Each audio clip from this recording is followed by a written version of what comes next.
कुछ बातें और कुछ इवेंट्स इतने हैरान कर देने वाले होते हैं कि उन पर विश्वास करना बहुत ही मुश्किल होता है।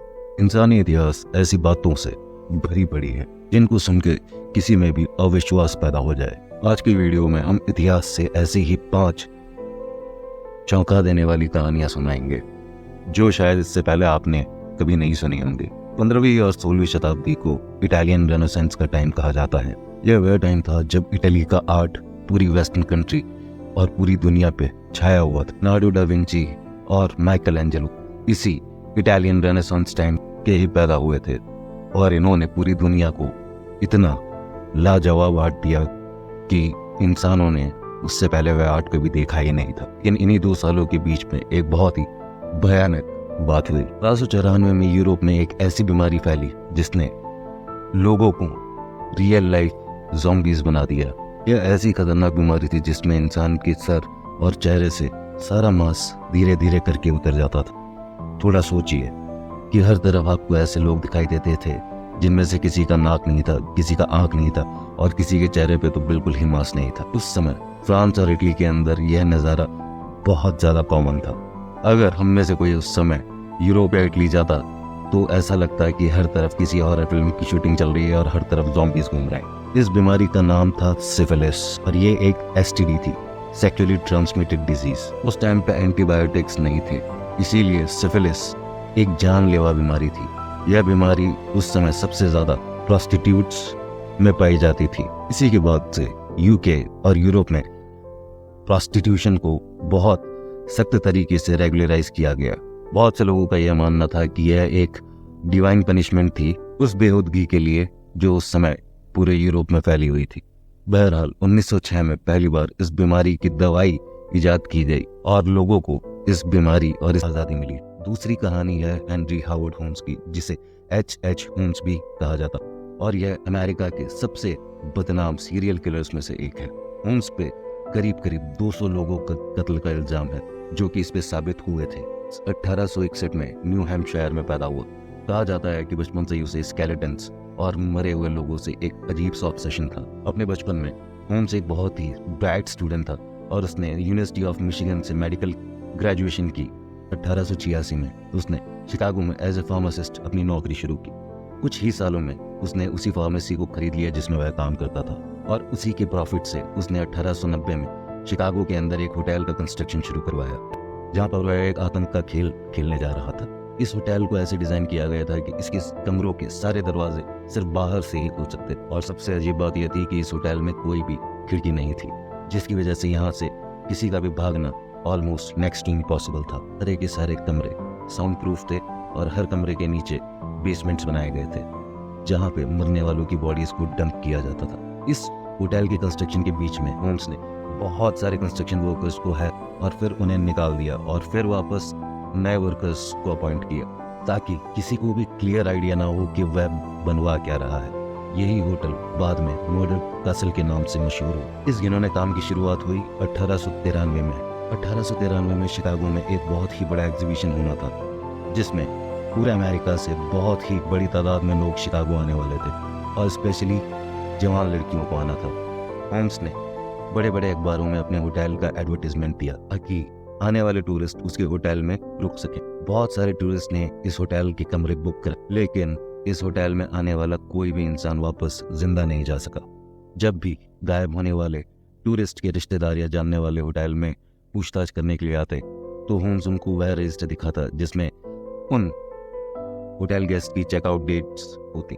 धीरे धीरे उस होटल के आसपास रहने वाले लोगों को यह बात अजीब लगने लगी कि जो भी गेस्ट इस होटल में जाता है वो वापस नहीं आता है। करीब 200 लोग इस तरह से गायब हुए।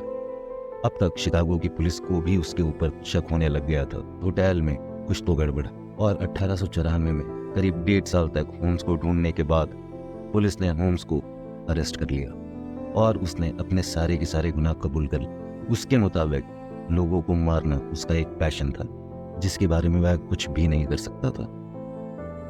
1896 में 200 लोगों को मारने के जुर्म में उसे फांसी की सजा दे दी गई। अगर यह कहानी आपको झकझोर के रख चुकी है तो अगली कहानी आपको हिला के रख देगी। सिर्फ 32 साल की उम्र में आधी दुनिया जीतने वाला अलेक्जेंडर यानी कि सिकंदर को कौन नहीं जानता। सिकंदर की मौत हमेशा से इतिहासकारों के लिए एक मिस्ट्री बनी रही है। कुछ लोग कहते हैं कि उसे जहर दिया गया, कुछ लोग कहते हैं कि उसे मलेरिया हुआ था, और कुछ लोगों के मुताबिक उसे टाइफाइड हुआ जिससे उसकी मौत। लेकिन एक रीसेंट रिसर्च के हिसाब से सिकंदर की मौत इनमें से किसी भी कारण की वजह से नहीं हुई, बल्कि उसकी मौत तो हुई ही नहीं थी, बल्कि उसे तो जिंदा दफन किया गया था। ड्यूनेडन स्कूल ऑफ मेडिकल न्यूजीलैंड के डॉक्टर्स के मुताबिक इस डिस्कवरी की वजह है सिकंदर के सिम्टम्स और हिस्टोरिकल रिकॉर्ड्स के मुताबिक 29 में 323 BC में एक डिनर का आयोजन किया गया था, और उस डिनर में सिकंदर ने बहुत ज़्यादा शराब पी थी, और अगले दिन उसे बहुत बुखार हुआ और उसकी पूरी बॉडी के अंदर पेन हुआ।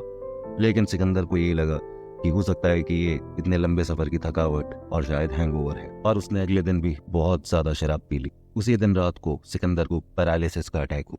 डॉक्टर कैथरीन हॉल के मुताबिक सिकंदर को गिलेन बारे नाम का एक ब्रेन डिसऑर्डर हुआ था, जिसमें हमारा बॉडी का इम्यून सिस्टम ही हमारे बॉडी के ऑर्गन्स पे अटैक कर, और उसके नतीजे में मरीज बिल्कुल पैरालाइज होकर रह जाता है। यह पैरालिसिस इतना ज़्यादा होता है कि मरीज की सांस बहुत धीरे हो जाती है, और यह पता लगाना बहुत ज़्यादा मुश्किल होता है कि वह इंसान जिंदा है कि भी नहीं। उस समय डॉक्टर्स पल्स चेक नहीं करते थे, और सांस चल रही है कि नहीं चल रही है यह देख के मृत्यु और जीवन का अंदाज़ा लगाते थे। यह बीमारी आज भी हर 1 लाख आदमी में से किसी एक को होती है। तो डॉक्टर कैथरीन के मुताबिक सिकंदर की मौत की असली वजह थी सूडोथैनेटोस, जिसे फॉल्स डायग्नोसिस ऑफ डेथ भी कहा जाता। सिकंदर को असली में पैरालिसिस हुआ था, लेकिन उसके साथ वालों ने जब उसे देख कई दिन गुजरने के बाद भी उसके जिस्म में कोई भी हलचल नहीं है, तो उन्होंने उसे मरा हुआ समझा और उसे जिंदा ही दफना दिया। तो जब दुनिया के उस समय के सबसे ताकतवर इंसान को दफनाया गया, उस समय वह मरा नहीं था। चौथी कहानी है रोमन शहर पोम्पेई की, जो कि किसी ज़माने में हमारी पृथ्वी की एक बहुत ही वेल डेवलप्ड सिविलाइजेशन थी। लेकिन यह शहर मशहूर है उस हादसे की वजह से जो कि 79 AD में हुआ था, जब अगस्त महीने की एक दोपहर को ये पूरा शहर, जब माउंट वेसुवियस के ज्वालामुखी के फटने के लावा और राख की वजह से पूरा दफन होकर रह गया था। सिर्फ 12 घंटों में 12,000 से ज़्यादा लोग दफन घुटने की वजह से मारे गए। पोम्पेई के हादसे के बारे में तो बहुत से लोग जानते हैं, लेकिन पोम्पेई से भी बुरा हाल हुआ था उसके पड़ोसी शहर हरक्यूलेनियम का। हरक्यूलेनियम उस टाइम पे रोमन्स के लिए एक पिकनिक स्पॉट जैसा था, जहाँ पर वो जुआ, शराब और प्रोस्टिट्यूशन के लिए आते थे। पोम्पेई से सिर्फ 12 मील दूर हरक्यूलेनियम भी माउंट वेसुवियस से आने वाली वॉल्केनिक ऐश के नीचे दब गया। लेकिन इससे भी भयानक चीज़ यह हुई कि हरक्यूलेनियम एक सुपर हीटेड पायरोक्लास्टिक फ्लो का भी निशाना बन गया। पायरोक्लास्टिक फ्लो असल में उस गैस को कहते हैं जो कि एक वॉल्केनो के फटने से निकलती, जिसकी स्पीड 450 माइल्स पर आवर होती है, और उसका टेम्परेचर करीब 1000 डिग्री तक होता है। यह गैस इतनी गर्म होती है कि इसकी चपेट में आने वाली कोई भी चीज़ कुछ ही सेकंड्स में पिघल जाती है। ऐसी ही कुछ बात हुई हरक्यूलेनियम में रहने वाले लोगों के साथ। इस गैस की वजह से कुछ ही सेकंड्स में लोगों की स्किन बॉयल हो गई और उनके दिमाग और खोपड़ियां फट गई। इतना भयानक हादसा इतिहास की तारीख में शायद ही कभी देखा गया।